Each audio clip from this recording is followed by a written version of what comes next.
Hello friends, this is your friend Professor Iqbal here. I once again welcome all of you to my YouTube channel, My Grammar Classes.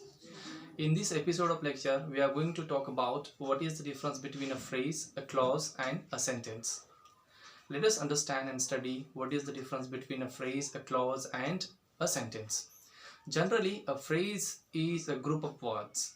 So, example like many birds, many men. So, if you see here, you will not have any part of verb and hence it is called as a phrase. A phrase only has a subject part, it is more than one word.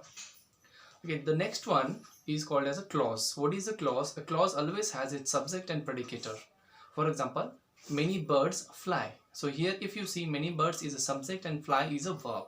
So clause always has its own subject and predicator. And what is a sentence? A sentence is a group of words which makes a complete sense of meaning. If I say many birds fly in the sky, so if you see this sentence carefully, you will come to know that how grammatically correct the sentence is, as well as it conveys a proper sense of meaning. So this is the general difference between a phrase, a clause and a sentence. Now, apart from this, what can be the structure of a sentence? A sentence can have the structure like SVO, that is subject verb object. It can also have the structure like SVA, that is subject verb adverbial. A sentence can also have the structure like SVOD and OI, that is subject verb direct object indirect object. Even a sentence can have the structure like subject verb object and object complement. Okay, we can also have the structure of subject verb plus complement, that is subject verb plus subject complement. So these are the different types of structures that we can have. Let us take them with some examples.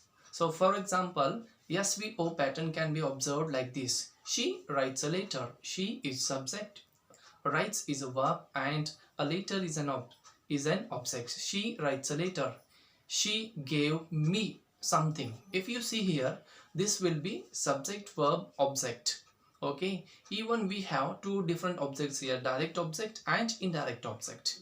So the birds fly in the sky. This is like subject verb and adverbial structure. The birds fly in the sky, subject verb and adverbial. Even we can have subject verb object and object complement. She made him a secretary. She made him a secretary.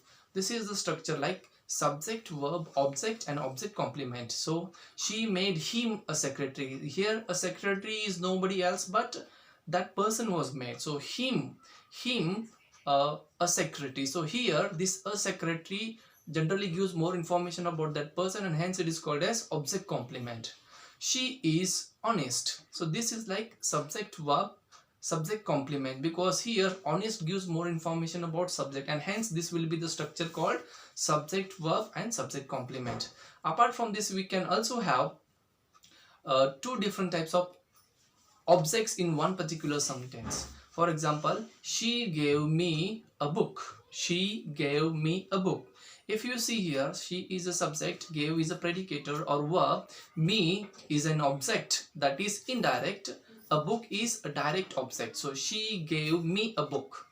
He presented him a gift. He presented him a gift. Subject, verb, object direct and object indirect. So generally the pronouns are indirect objects. The pronouns are indirect objects. So in these different ways we can have a construction referring to the different elements of a sentence. So as I said you, a sentence can have subject verb object pattern. It can also have subject verb adverbial pattern. It can also have two different objects in one sentence, that is subject verb direct object and indirect object.